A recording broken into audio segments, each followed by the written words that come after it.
நேயர்கள் அனைவருக்கும் வணக்கம். ரேவதி சண்முகம் கவிஞர் சமையல் சேனல். இன்னைக்கு என் பேரனுக்கு பிடிச்ச ஒரு டிஷ்ஷை பண்ணலாம்னு சொல்லுங்க. அவனுக்கு பண்ணி வைக்கலாம்னு நினைச்சேன். சரி, அது ஒரு வீடியோவா எடுத்துக்கலாம் அப்படின்னு. நேச்சுரல்ஸ்ன்னு சொல்லுவாங்க, அதாவது மக்காச்சோள மாவுல ஒரு சிப்ஸ் மாதிரி பண்றது. அதோட கூட ஒரு சல்சான்னு சொல்லிட்டு அதை சாப்பிடுவாங்க, அல்லது சீஸ் வச்சு சாப்பிடுவாங்க. சீஸை கொஞ்சம் அதாவது லேசாக புளிப்பெல்லாம் ஏற்றி அது ஒரு டிஷ்ஷாக பண்ணி சீஸ் சாஸ் வச்சு சாப்பிடுவாங்க. இன்னைக்கு நான் சல்சா பண்ணலாம்னு நினைச்சேங்க.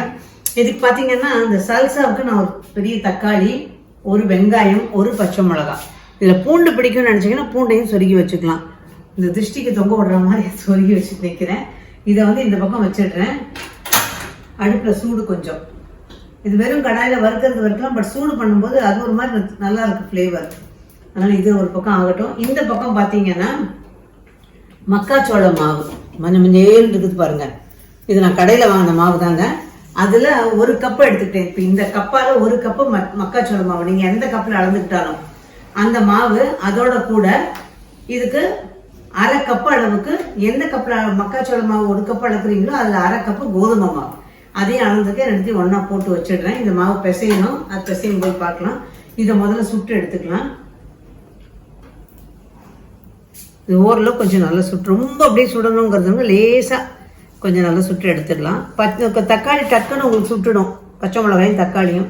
வெங்காயம் நேரம் ஆகும், அதனால கொஞ்சம் அதனால சுட்டு எடுத்துடலாம்.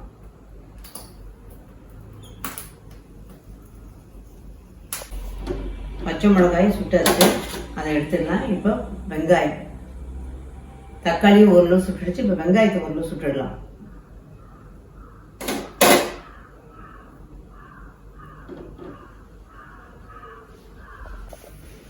இந்த வெங்காயமும் சுட்டாச்சு. இந்த அளவுக்கு சுட்டா போதும். லேசாக ஒரு பச்சை வாசம் இருக்கும், அதுதான் அந்த சுட்டதோட அந்த ஸ்மோக்கி ஃப்ளேவர் அதில் இருக்கும். அதனால அதையும் எடுத்துக்கணும். இதை மெதுவாக எடுத்துருவோம். எடுத்துட்டு நல்லா ஆற வச்சுட்டு அரைக்கும் போது அதை பார்க்கலாம்.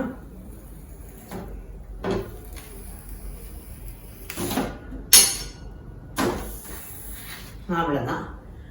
இப்போ இதை ஆற வச்சுட்டு தக்காளியில் இருக்க தோலை மட்டும் எடுத்துருவோம். எடுத்துட்டு வெங்காயத்தை ஒரு 2-3 துண்டா கட் பண்ணி, அந்த மேல லேசா கருணாம இருக்கு, அதை எடுத்துடாதீங்க, அது அப்படியே தான் இருக்கணும். அதோட சேர்த்து மற்றதையும் போட்டு அரைக்கணும். அதை அரைச்சிக்கலாம். இது ஆறட்டும் முதல்ல. இப்போ இந்த ஒரு கப்பு மக்காச்சோள மாவுன்னா அதோட கூட அரை கப்பு கோதுமை மாவு சேர்த்துருக்கேன். இதுல கொஞ்சமா மஞ்சள் தூள், அப்ப கலர் கொஞ்சம் நல்லா இருக்கும்னு சொல்லிட்டு ஒரு சிட்டிகை மஞ்சள் தூள், அவ்வளவுதான். அப்புறம் அதோட கொஞ்சம் மிளகுத்தூள், வெறும் மிளகுத்தூள் கொஞ்சமா 1/4 ஸ்பூன் போட்டிருக்கேன். ஏன்னா இது கொஞ்சம் தானே, அதனால 1/4 ஸ்பூன் போட்டிருக்கேன், அவ்வளவுதான். இந்த மாவுக்கு ஒரு அரை டீஸ்பூனோட கொஞ்சம் கம்மியா, 1/4 டீஸ்பூனோட கொஞ்சம் கூட உப்பு சேர்த்துருக்கேன். அதுக்கப்புறம் எண்ணெய், இந்த டீஸ்பூனால, சின்ன டீஸ்பூனால ஒரு 3 டீஸ்பூன் சேர்த்துக்குவோம், அவ்வளவுதான். இப்போ இதை நல்லா கலந்துட்டு மாவு பிசைஞ்சிடணும். இதை நல்லா கலந்துட்டு மாவு பிசைஞ்சிக்கலாம். சப்பாத்தி மாவு மாதிரி இதை கெட்டியா பிசைஞ்சுக்கணும். இது வெறும் மக்காச்சோள மாவுல பண்ணலாம்னா நமக்கு திரட்ட வராது. ஒரு பைண்டிங் ஏஜென்ட் தான் இந்த கோதுமை மாவு. அது இருந்தால் தான் நமக்கு திரட்ட வரும். உங்களுக்கு திரட்ட இது இன்னமும் சிரமமா இருக்குன்னா கொஞ்சம் கோதுமை மாவு சேர்த்துக்கலாம், தப்பு இல்லை.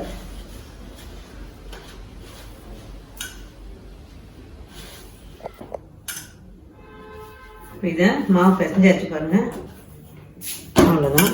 இந்த லேசாக எண்ணெயை தடவி, எண்ணெய் தடவணும். ஜஸ்ட் ஒரு 1/2 டீஸ்பூன் எண்ணெய் விட்டுட்டு, ஒரு அரை டீஸ்பூன் எண்ணெய் விட்டுட்டு, அது அப்படியே, ஏன்னா காயாமல் இருக்கணும், ஒரு 5-10 நிமிஷம் விட்டுடலாம். ஏன்னா அது கொஞ்ச நேரம் ஊறிச்சுன்னா நல்லா இருக்கும். இது அப்படியே இருக்கட்டும். இதுக்கு இடையில நம்ம அரைக்கணும்ல, அதெல்லாம் ஒன்றா சேர்த்து அரைச்சிடலாம். இப்போ இந்த தக்காளி தூள் எடுத்துட்டு இருக்கேன். இந்த மிக்சி ஜாரில் பச்சை மிளகாயை போட்டுடுறேன். தக்காளியில் மட்டும் தோல் எடுங்க, ஏன்னா நம்ம வெங்காயத்தில் அப்படியே தான் போட போகிறோம். அது அந்த ஃப்ளேவர் இருந்தாலும் நல்லா இருக்கும். அதனால சின்னதாக கட் பண்ணி போட்டுடலாம்.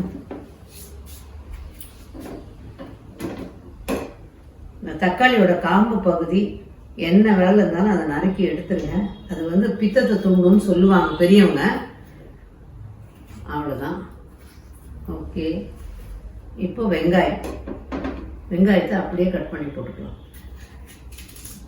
நான் தோலை உரிச்சிட்டு அதை கழுவிட்டு இதில் போட்டிருந்தேன்.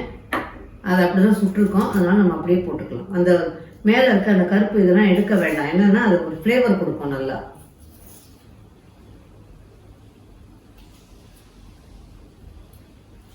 அவ்வளோதான். இப்போ மற்றதெல்லாம் சேர்க்கணும். அதை சேர்க்கலாம். அதுக்கு முன்னாடி கையை அலம்பிட்டு அந்த இடத்த தொடச்சிட்டு அதை சேர்த்துக்கலாம். இப்போ வெங்காயம், தக்காளி, பச்சை மிளகாய் போட்டாச்சு. கொஞ்சம் கொத்தமல்லி, அதோட ஒரு அரை கைப்பிடி அளவு இருந்தால் போதும். கொஞ்சம் எலுமிச்சம்பழம், ஒரு மூடி, அந்த ஒரு மூடியில் கொஞ்சமாக புளிஞ்சிருக்கும். அவ்வளோதான், புளிஞ்சாச்சு. இதோட கூட கொஞ்சமாக உப்பு. இது உப்பு காரம் ரெண்டும் ரொம்ப இழுக்காது, அதனால பார்த்து போட்டுக்கணும். கொஞ்சமாக போட்டுக்குவோம். அதோட சர்க்கரை, ஒரு 1/4 ஸ்பூன் சர்க்கரை, ரொம்ப வேண்டாம், 1/4 ஸ்பூன் சர்க்கரை. இவ்வளோதான் போட்டிருக்கேன் நான். அவ்வளோதான். இப்போ இதை வந்து நைஸாக அரைக்காது, விட்டு விட்டு இயக்கணும். அப்போ சரியாக இருக்கும் உங்களுக்கு. பல்ஸ் மோடில் இயக்குனீங்கன்னா சரியாக இருக்கும். கொஞ்சம் கரகரப்பாக இயக்கணும். அதுக்கப்புறம் பார்க்கலாம்.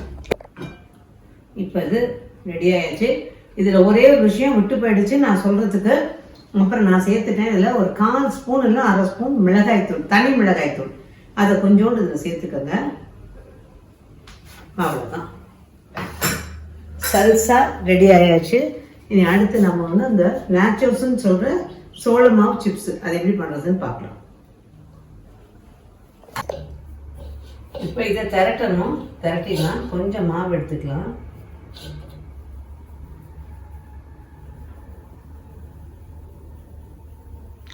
சப்பாத்தி உருட்டுற மாதிரி தான் அதை அப்படியே உருட்டணும். உருட்டிட்டு திரட்டிடலாம்.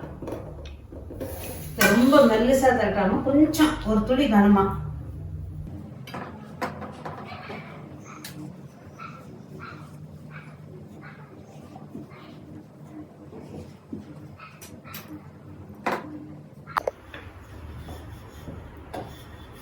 இது திரட்டியாச்சு. இதை கட் பண்ணணும். இது பார்த்தீங்கன்னா சதுரமாக கட் பண்ணிக்கோங்க.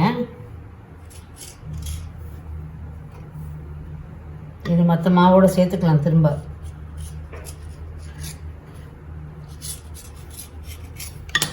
இதை அப்படி எடுத்துக்கிட்டு ஒரு ஃபோர்க் வச்சு முதல்ல, ஏன்னா அது பஃப் பண்ணக்கூடாது, போய் மேலே இதுவாகி வரக்கூடாது, பொங்கி வரக்கூடாது. அதனால முதல்ல இது அப்படியே ஓட்டை போட்டுக்கலாம்.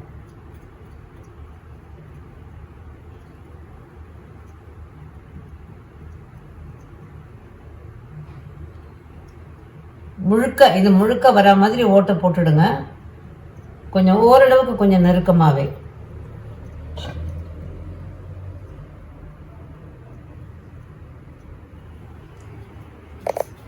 அவ்வளோதான்.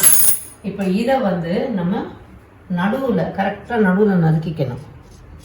அதுக்கப்புறம் இந்த பக்கமும் நறுக்கிக்கணும். இதையும் நறுக்கிடுங்க. நறுக்கிட்டு இப்போ இதை வந்து குறுக்க இது நகர்ந்துட்டதுனால நான் நகர்ந்ததுக்கு ஏற்ற மாதிரி நறுக்கிறேன். நீங்களும் அதே மாதிரி நறுக்கிடுங்க. நமக்கு வந்து பெருசாக வேண்டாம். இது பெருசாக போடுறதுனால போடலாம். இந்த பக்கமும் குறுக்க நறுக்கிட்டிங்கன்னா நமக்கு வந்து சின்னதாக கிடைக்கும். சின்னது போதும். அவ்வளோதான். இப்போ இது ரெடியாக இருக்குது. இந்த பக்கம் எண்ணெயை வந்து ஒரு கடாயில் காய போட்டிருக்கேன். நம்ம பொரிச்சு எடுக்கணும். இப்போ இதை ஒரு நடை பொரிச்சுட்டு அதுக்கப்புறம் மற்றதெல்லாம் இப்போ இதை திரட்டி வச்சுட்டேன். இந்த பக்கம் எண்ணெயும் காய போட்டுன்னு சொன்னேன் இல்லையா, அந்த எண்ணெய் காய்ச்சல் கரெக்டாக இருக்கான்னு செக் பண்ணிவிடுவோம். அது கரெக்டாக மேலே பொங்கி வர மாதிரி வருது பாருங்கள். இந்த மாதிரி இருந்தால் தான் தேவலாம். போதும். இது எல்லாத்தையும் எடுத்துக்கலாம். நான் முதல்ல செக் பண்ணிக்கிட்டே இருந்தேன். இது இருக்கட்டும், பரவாயில்ல. இப்போ இதை வந்து இதில் போட்டுடலாம். நிதானமான தீயில வச்சு, அதிகமான தீ வேண்டாம், நிதானமான தீயில வச்சு போட்டுடுங்க. போட்ட உடனேயும் கிளறக்கூடாது. கொஞ்ச நேரம் அப்படியே விட்டுடணும்.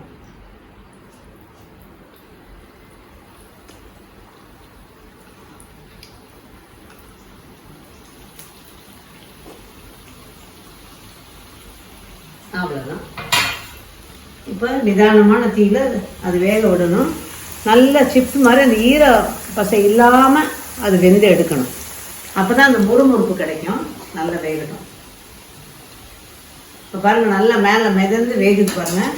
அந்த பபிள்ஸ்ன்னு சொல்கிற அந்த குமிழ்கள் அப்படியே கொப்பளிச்சு வருது பாருங்கள். அந்த குமிழ்லாம் அடங்கி நல்லா மிதக்கும் போது தான் எடுக்கணும் நம்ம.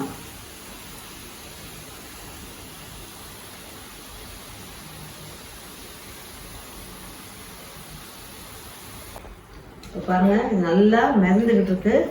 அந்த குமிழ்கள் ரொம்ப இல்லாமல் இப்படி மிதக்கணும்.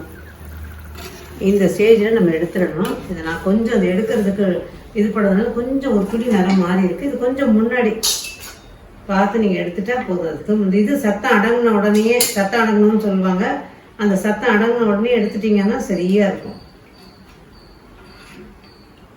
இதை பேக் பண்ணுறவங்களும் உண்டு. எனக்கு பேக் பண்ணுறதை பற்றி தெரியாது, ஆனால் சொல்லுவாங்க இது பேக் பண்ணாலும் நல்லா இருக்கும்னு. பட் பேக் பண்ணுறதை பற்றி தெரிஞ்சுக்கிட்டு நான் அதுக்கப்புறம் ஒரு தடவை செய்கிறேன். இது அவ்வளோதான். இது நம்ம பொரிச்சு எடுத்துருக்கோம். அவ்வளோதான். இப்போ இது ஒரு சின்ன சர்விங் பிளேட்டில் பரிமாறிடலாம். ஸோ இது ரெடி ஆயாச்சு. இதை எண்ணெய் கொள்ளாமல் நிறைய போட்டோன்னா நிறம் இன்னும் கொஞ்சம் பளிச்சுன்னு கிடைக்கும். ஆனால் அந்த குமிழ்கள், அதாவது அந்த பபிள்ஸை அடங்கினதுக்கு அப்புறம் தான் எடுக்கணும். அப்போ தான் அது நல்லா வெந்திருக்குன்னு இருக்கும். ஸோ இதையும் செம்மையாக இருக்கும் டேஸ்ட்டு. கூட சீஸ் சாஸ் அதையும் பண்ணி நம்ம வச்சுக்கிட்டோம் அப்படின்னா ரொம்ப நல்லா இருக்குங்க. இந்த சால்சா நம்ம மோமோஸ் தான் பண்ணுறோம்ல, அதுக்கெல்லாம் கூட ரொம்ப நல்லா இருக்கும். ஸோ நீங்களும் ட்ரை பண்ணி பாருங்க. என் பேரனுக்கு பிடிச்ச ஒரு மக்காச்சோட சிப்ஸ்ன்னு சொல்லலாம், நேச்சோஸ்ன்னு சொல்லலாம், அதை செஞ்சு காமிச்சிருக்கேன். நீங்களும் ட்ரை பண்ணிட்டு எப்படி இருந்ததுன்னு சொல்லுங்கள். மீண்டும் சந்திப்போம். நன்றி, வணக்கம்.